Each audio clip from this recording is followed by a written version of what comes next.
Okay, my name is Waddell. I'm the author of Field of Shadows, which has been shortlisted for the best cricket book of the year.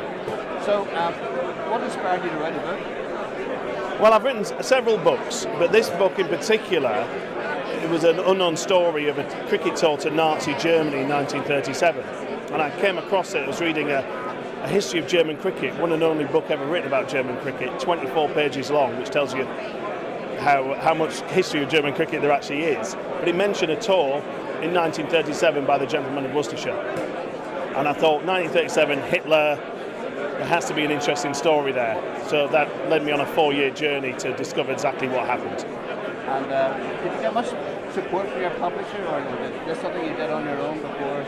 Well, no, I came up with the idea for the book. I did a lot of research, but it was one of those, because everybody was dead, and I was doing the research piece by piece and finding things in people's attics and uncovering all kinds of forgotten letters and documents, that it required a bit of a leap of faith from a publisher to give me the money to complete the research, which Transworld did. So without them, there's no way I think this book would have been completed or published.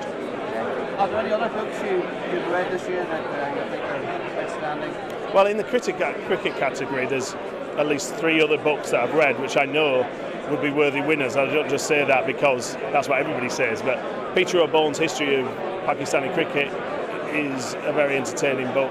Chris Waters' book about Headley Verity, taking 10 for 10 against Nottinghamshire, again a fascinating trip into the past. His research was, I admire that as a sort of historian as well as a writer. And also Andrew Renshaw's book, incredibly moving collection of obituaries of men who died in the First World War, cricketers who died in the First World War. It just sort of brings home the tragedy and the waste in a different and an original way. Do you think the standard of sports writing is going up?